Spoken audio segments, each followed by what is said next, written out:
Baik, kita mulakan.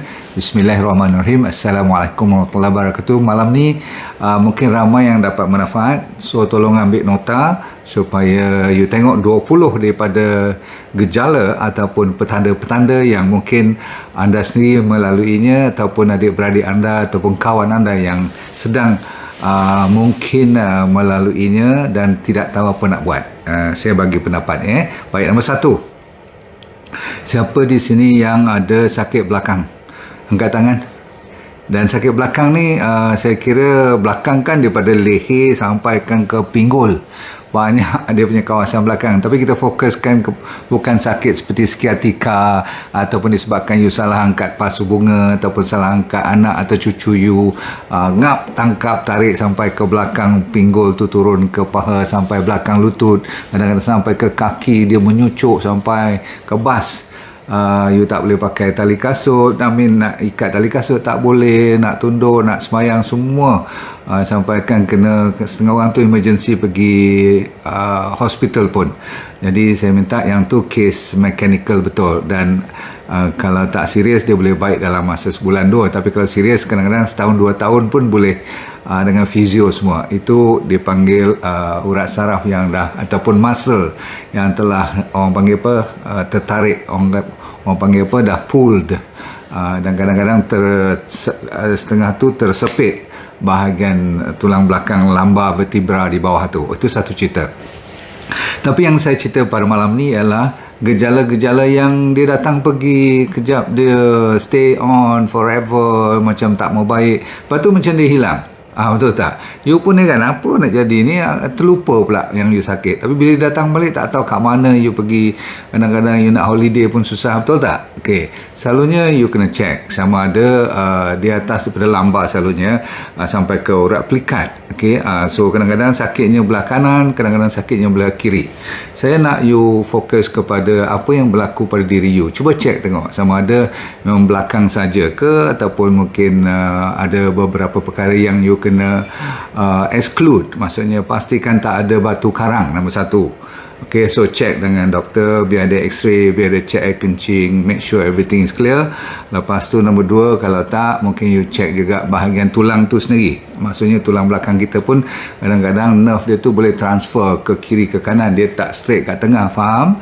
Tengok kat mana tekanannya, kadang lebih kanan, kadang lebih kiri. Okay, baik, itu kalau betul-betul kat belakang. Tetapi kita ada satu penyakit ataupun satu masalah yang dinamakan referred pain. Tahu perkataan referred pain?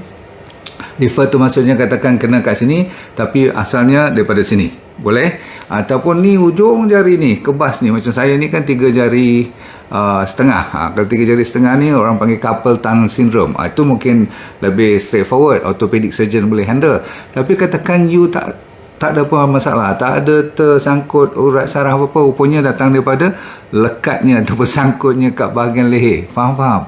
So doktor kena check betul-betul. Tapi ada juga yang bukan pasal tulang ataupun pasal saraf depan ni, rupanya pasal depan pula, bahagian perut kita, terutama sekali bagi mereka yang ada masalah liver, ada masalah gallbladder ataupun masalah gallbladder yang telah dibuang, kan, empedu yang telah dioperate. Ramai kan wanita selalu ada batu empedu dahulu dibuang, terus sekarang selalunya tak ada masalah, tapi kadang-kadang datang balik, kadang-kadang salah makan, kan? Kadang-kadang ada masalah. Orang yang ada GERD pun, ada IBS pun, dia boleh, apa yang saya maksudkan, dengan satu nerve yang dinamakan vagus nerve. Ini terkenal. Semua orang yang pakar daripada masalah usus ni, gastro, dia tahu. Kadang-kadang dia boleh refer ke belakang, padahal datang daripada ni, depan ni, tengah-tengah perut kita ni, ke arah liver kan, dia naik ke belakang, selalunya ke bahu dan sampai ke leher ni. Kadang-kadang you urut, you rasa macam lega, tapi rupa-rupanya dia masih lagi. Sebab apa? Urut kat tempat yang dia refer berterampilan sakit, tapi sebenarnya asalnya tu datang daripada gangguan di bahagian liver ataupun di bahagian tempat you operate kat empedu tu. Faham? So check dengan doktor gastro, dia boleh bantu anda, insyaAllah. Okay, jangan risau sangat. Nombor 2, kalau kening anda tu dah mula keluar, bukan keluar, jatuh bulu kening kat luar ni, selalunya kiri atau kanan, selalunya dua-dua sekali lah. Check kening selalunya kita tahulah kening kita kan, walaupun tak tebal macam saya ni, tapi tengok-tengok kalau you pergi rapat kat cermin pagi-pagi tu, tengok sebelah kat luar ni macam nipis dan tak ada langsung pula. Kalau dah macam orang kata gugur kening sebelah luar ni, kiri dan kanan, selalunya kita nak check apa dia, thyroid. Yang penting kalau you pula bukan takat nampak kening saja berkurangan, tetapi mood you pun berkurangan.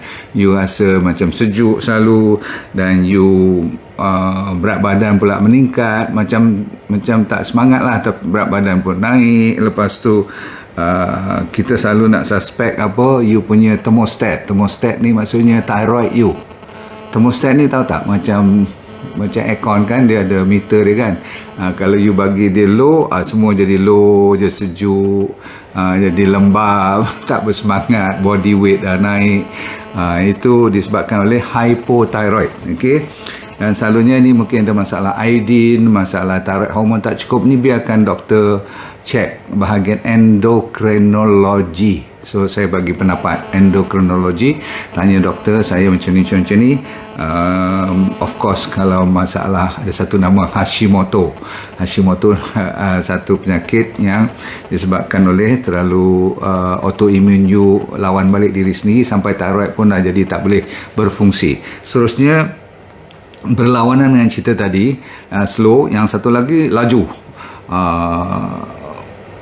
pump dah, you punya jantung tu pun degupan laju, you punya digestion pun senang, makan apa pun habis, badan boleh jadi kurus, metabolisme you meningkat, badan rasa panas, lepas tu senang nak marah, ataupun kadang-kadang mata you pun terbeliak-beliak, maksudnya tolak ke depan.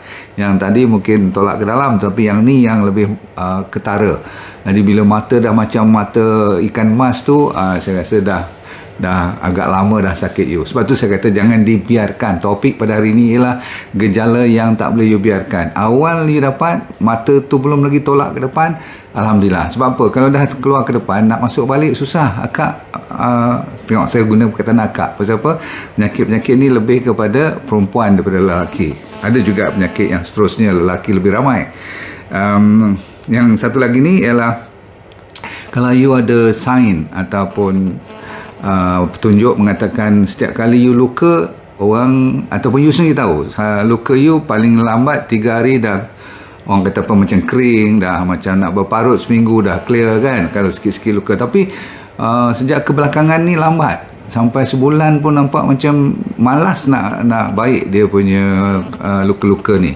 So wound healing you very slow. So one of the answer is memang tidak lain tidak bukan, selalu you kena number 1 ialah diabetes dulu, type 2. Okay, type 2 diabetes is very common, dan selalunya saya dah kata pre-diabetic, orang tu belum lagi didiagnose, tapi sebenarnya you dah ada ciri-ciri diabetes. Salah satu daripadanya ialah lambat luka nak baik, faham dan you tengok blood sugar you tiba-tiba dah cross the border, dan kalau dah sampai water lock kat kaki, maksudnya dah bengkak. Pernah tak walaupun you tak mengandung dan sebagainya, kaki tu macam mengandung je maksudnya orang mengandung kan, kalau kadang-kadang ada orang ada kidney problem kan, kalau you tekan dia susah nak naik balik. Itu contoh-contoh. Sampaikan you rasa kebas. Kenapa pula kaki ni jadi kebas dan tak boleh rasa, signal tak sampai? Disebabkan apa? Bila you ada diabetes, walaupun belum confirm, kita kena suspect sebab oksigen dan nutrien you tak sampai.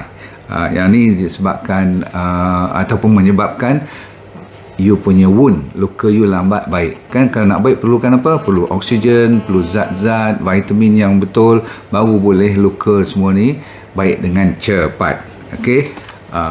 Jangan pula sampai you ada masalah buah pinggang pun boleh, kaki bengkak-bengkak ni kan.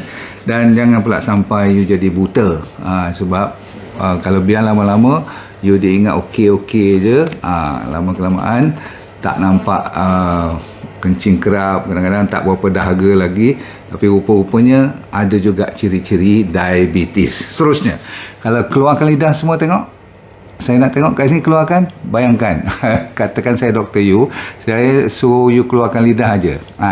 Apa orang panggil jelan, bukan jelan lah kan. Enak ni. ada tak sampai tak nampak lidah? Sebab apa? Berselaput dengan satu cover yang putih, yang macam orang panggil apa, coated. Dia coat, maksudnya berlapik dengan satu yang macam ada fungus tu, ada macam cendawan ataupun kulat, ataupun orang kata yeast lah kan.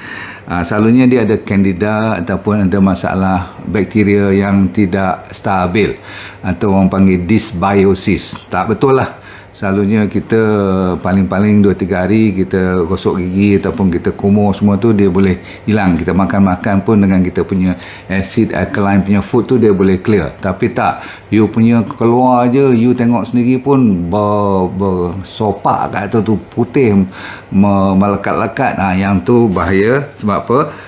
Ini adalah petunjuk yang berapa trilion kita punya bakteria tu dah mula mengamuk sebenarnya. Dia dah tak stable sampai dia tak boleh kontrol you punya fungus pun. Okay, kulat-kulat ni. Dan ini antara petanda yang bakteria you dah mula tak happy disebabkan sugar dalam badan you. Selalunya sebabkan sugar lebih pemakanan you. Kadang-kadang you sedar, kadang-kadang you tak sedar yang you dah makan gula berlebihan. Tahu tak? Bila saya kata gula berlebihan you tak sedar ni, kadang-kadang banyak daripada kuih-muih. Maklumlah orang Malaysia kan, tak usah banyak cakap, teh tarik cukup lah. Pagi teh tarik, petang teh tarik, malam nasi lemak. Okay, nasi lemak tu not too bad lah. Tapi kalau kena pula roti-roti lain ataupun ambil roti bakar lagi, all white bread, confirm. Okay, seterusnya, kalau body kita ni apple shape atau pear shape, saya ulang, antara apple dengan pear, you pilih nak buah mana. Maksud saya jangan apple lah yang lebih teruk. Sebab apa? Apple ni terus tak nampak lagi dah pinggang, dan daripada kiri ke kanan pun dah nampak kembang. Dah mula nak jadi, kalau combine dengan pinggul jadi pear shape. Saya rasa ini menyebabkan you tahu yang body you tunggu masa je. Sebab ini selalunya masalah insulin resistant. Lagi sekali, gula mainkan peranan, ataupun nombor 2 ialah stres. Disebabkan bila kortisol tu meningkat, ini antara penyebab utama kenapa body kita susah nak kurus. Saya ulang, susah nak kurus walaupun you diet. Kadang-kadang nampak macam lambat. Itu tak masuk lagi fatty liver. Kalau you pun ada lemak dalam liver you, memang berat sangat lah. Syed nak kena puasa je larat ke, betul tak? Jadi kita kena kontrol balik jenis pemakanan, gula. Nombor 2, jaga stres, dan of course tidur, exercise semua lah. Okay, yang penting body shape tu adalah petunjuk seterusnya. Ada orang kata tak apalah bila dah dewasa sikit ni perut ke depan. Sebenarnya tak. Lagi tua lagi kita kena jaga. Sebab apa? Lagi tua lagi susah nak cari spare part. Betul tak betul? Kalau kereta, kalau spare part, okey, boleh cari, boleh ganti kereta pun. Kita nak ganti apa? Betul tak? Macam saya, nak ganti apa lagi dah? Kena buat, kena disiplin betul-betul lah. Kalau sedih sekejap tak apa, tapi kena buat. Jangan sedih sampai besok nanti duduk atas katil hospital. Bahaya. Seterusnya, loss of arm swing. Kita ni, saya pernah cerita dah kes-kes macam ni dulu, sebab saya nak remind balik. Benda ni selalu kita lupa. Bila you berjalan, you tengok you punya arm swing tu, kita punya orang panggil apa, hayunan tangan tu, dia koordinasinya secara spontan you tak payah jaga pun. Kalau kaki kiri ke kanan, selalunya tangan kaki kiri ke depan, tangan kanan tu ke belakang. Kalau kaki kanan ke depan, dia ke kiri kan, dia ikutlah. Jadi you tak payah kontrol pun, ni automatik, fitrah Tuhan dah buat dah. Tetapi bila you rasa macam belaga, macam tak kena, orang tengok pun you jalan macam pelik, kalau dah sampai orang tegur atau you sendiri rasa tak betul, berarti dah ada sesuatu yang tak kena kat brain. Ni bahayalah. Sebab apa? Kan signal tu brain dia dah automatik, secara tak payah you kontrol. Tapi kalau you kena kontrol, sampaikan hayunan tangan dan kaki mesti berkoordinasi yang betul, mesti stabil, tak payah kontrol pun kena kontrol. Berarti brain punya signal dah mula, kalau saya kata rosak pun boleh lah. Sebab apa? Ini ada kaitan dengan petanda awal untuk kena Alzheimer's. Tahu Alzheimer's tak? Penyakit apa? Penyakit nyanyuk. Jadi kita tak nak lah diri kita nyanyuk yang kalau panjang umur pun ramai orang kata tak ada makna lagi dah. Pasal apa? Dah tak tahu apa, dah tak ingat kat mana rumah, nama isteri, cucu semua dah tak ingat kan. So jaga baik. Petunjuk awal saya kata apa? Ayunan tangan tu. Seterusnya, tak bukan masa COVID lagi, tapi you punya hidung bau, deria bau tu dah mulai hilang. Tak termasuk deria rasa semua tu, tapi deria bau sahaja dahulu pun you kena berhati-hati sebab ini penyakit yang awalan untuk kena Parkinson. Tahu Parkinson? Lain pada Alzheimer tahu. Parkinson yang you masih boleh ingat, tapi pun mengganggu juga. Tapi lebih kepada motor tu maksudnya otot dan sendi ataupun pergerakan. Kan dia jadi macam ketak-ketak, dia jadi macam penknife. Kalau nak gerakkan siku ni, dia jadi macam pisau lipat. Dia jadi keras macam tu. Lepas tu tangan tu dia selalu ketar-ketar lah kan. Dan bila dia dah berjalan tu, dia tak boleh berhenti, tak boleh kontrol. So pendek cerita, dia lagi bertahun lamanya lagi lebih teruk. So kita minta simpang, na'udzubillah min zalik, supaya jangan sampai kita kena dua penyakit orang tua yang memang sedih. Sebab apa? Umur panjang kadang-kadang, tapi sampai 10-20 tahun pun dah Alzheimer dan apa orang panggil Parkinson. Faham? Okay, pernah ingat Muhammad Ali, apa tu, Michael J. Fox, ingat kan? Baik. Lagi snoring ni ramai orang snore, berdengkur, tak ada masalah besar pun, kecuali mengganggu suami atau isteri je kan. Tapi kalau dulu you masalah snoring sikit, tapi sekarang macam sampai bergetar dinding, ataupun sampai jiran you pun tegur, apa cerita semalam bergegar je gigi apa tu dinding saya. Maksudnya lebih teruk. Selalunya ini disebabkan oleh ada muscle tone you yang dah mula lemah. Muscle, tahu tak, otot kita di atas langit-langit tu ada dia panggil soft palate, yang lembut kat atas tu sepatutnya dah mula jadi lemah. Ini ada kaitan, kelemahan tu bukan sebab jadi lembut you punya palate atas tu, pelapik atas tu yang ada macam nak apa orang panggil kat belakang penutup kan bila kita bernafas tu kan. Tapi bila dia dah tak kuat disebabkan muscle tone-nya tu diganggu ataupun tak dapat signal, namanya vagus nerve lagi sekali. Vagus nerve ni dia besar kawasan dia jaga kan. Tadi satu sakit belakang, sakit empedu, sakit liver pun vagus juga. Tapi vagus ni naik sampai ke atas. Kalau dia pun dah cranial nerve 10 ni, ada number 10 dia, dia mengganggu you punya parasympathetic nervous system. Dia adalah konsep untuk bila kita tenang, kita tidur kan seharusnya tenang, tapi dia tak sampai signal tu, maka dia jadi rendah dia punya fungsinya, sehingga kan bila kita bernafas tu, bila tidur dia boleh bergetar. Itu yang bunyi saya kata apa, kuat tu bila kita berdengkur. Okey. Setengah orang sampai dapat sleep apnea pun, tidur yang terganggu sampai tercungap-cungap. Pernah dengar? So jangan sampailah you jadi macam tu. So check dengan doktor apa nak buat. Jangan sampai kena pakai mesin nak tidur pula. Dia panggil CPAP mesin tu, sekarang ni banyak dijual. Saya tak nak kita punya DND warrior. Saya sekarang dah panggil you all DND warrior. Pahlawan kita ni, anda sekalian nak jadi pahlawan, kena lawan betul tak? So ada cara. Antara awalan ialah saya minta you belajar gargle. Gargle ni kumur dengan air garam. Tak ada garam pun tak apa, kumur je. Kumur tu adalah merupakan exercise fisioterapi untuk orang yang snoring. Itu antaranya. Tapi satu lagi tu, mungkin you marah saya kalau saya kata kena belajar menyanyi. So mungkin baca Quran lebih baik lah, tapi kena kuat sikit suara tu. Sebab apa? Dia train.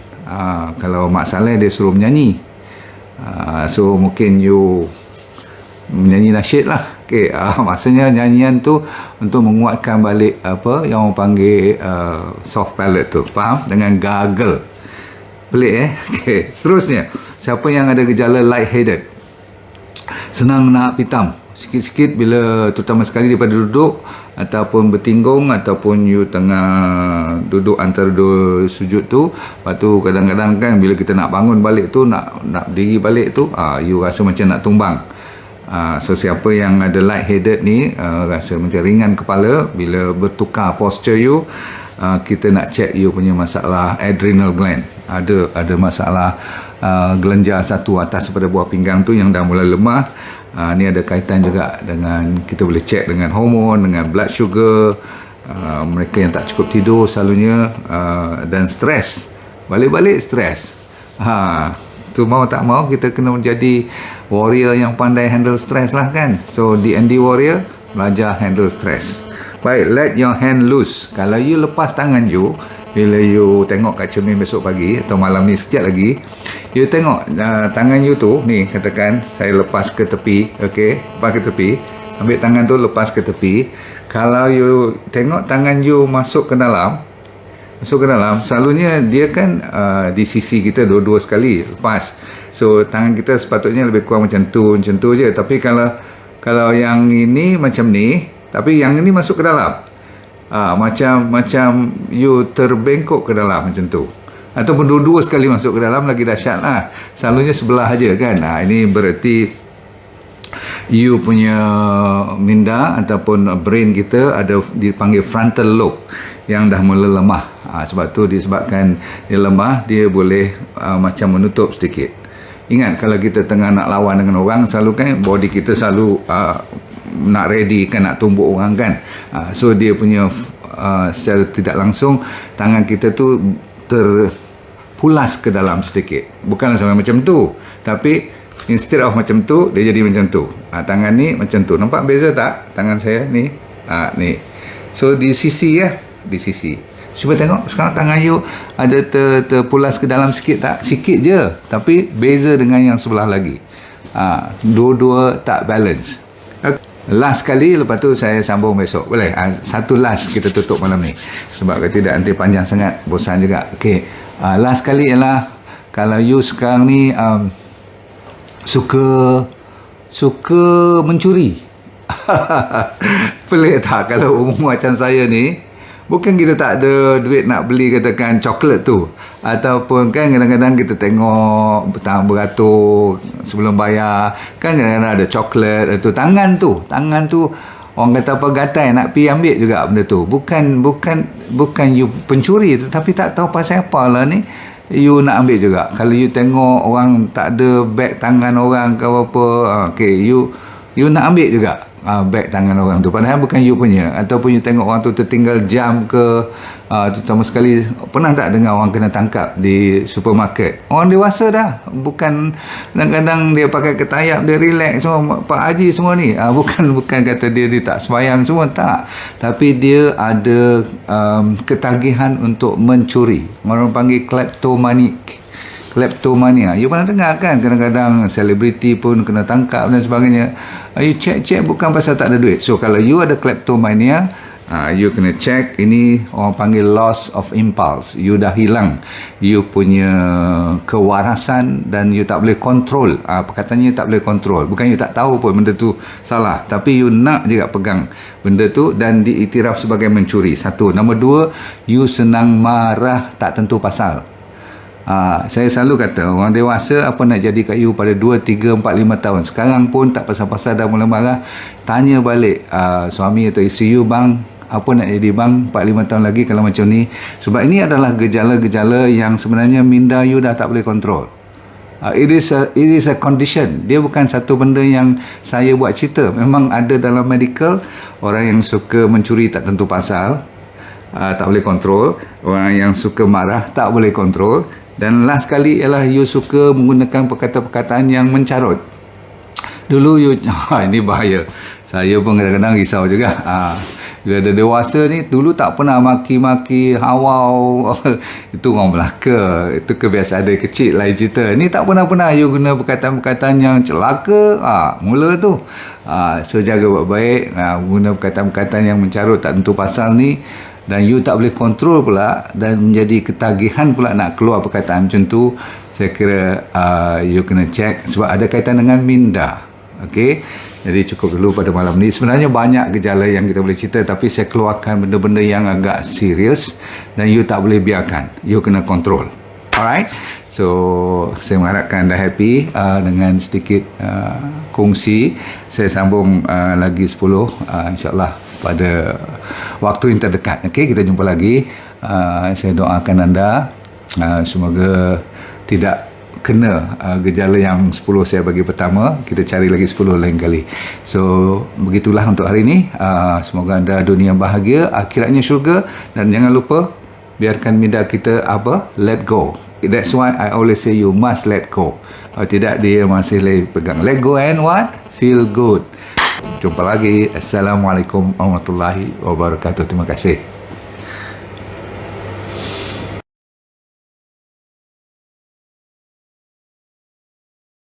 Assalamualaikum warahmatullahi wabarakatuh. Nama saya Dr. Nurdin Darus. Dulu pernah bekerja di Majlis Sukan Negara, Jabatan Psikiatri di University Hospital, dan lepas tu saya buat corporate program. Tapi Tuhan bagi rezeki kat saya untuk kena kanser pada 2001. Bukanlah seronok, tetapi pengalaman. Kali kedua saya kena relapse pada 2012. Di pengalaman tu saya nak share dengan anda, kalau anda bermasalah berpenyakit ataupun sama ada dari segi fizikal ke mental, tak jadi hal, asalkan you nak merubah hidup you. Dan bagi mereka yang belum sakit pun paling mustahak untuk mempertahankan, menghindar daripada kena sakit. Tapi insyaAllah dalam program yang dinamakan DND Well for Life 90 Day Challenge, maksudnya 90 hari punya cabaran ni untuk meningkatkan kesejahteraan dan kesihatan hidup anda. Mau tak? Okey, apa yang dia akan dapat dalam program tu, nanti kita akan ajar teknik-teknik macam mana nak menyelesaikan masalah penyakit dulu secara alami. Kita fokus kepada penyakit yang serius dulu, kanser lah, diabetes, high blood pressure, kolesterol, jantung, untuk autoimmune terutama sekali, arthritis, gout, masalah hormon dan sebagainya. Yang penting ialah kalau anda bermasalah emosi pun boleh kita tolong bantu. Yang penting sekali ialah teknik tu. Kita kena bagi kat you dalam masa 90 hari ni, seminggu demi seminggu, saya semacam coach you, iaitu teknik macam 7 day living, teknik 7 prinsip macam mana orang boleh sihat walafiat sepanjang hayat. Kita kena belajar. Orang Okinawa daripada Jepun, apa yang dimaksudkan dengan ikigai, saya akan ajar juga macam mana nak cari hala tujuan hidup. Ramai orang stres sangat sekarang ni, dan kita sediakan doktor-doktor juga untuk bersama bantu you supaya kita semua boleh sama membantu menjadi sihat walafiat, merubah daripada sekarang kepada benda-benda ataupun ilmu yang baru untuk menyihatkan body secara mental dan fizikal. Okey,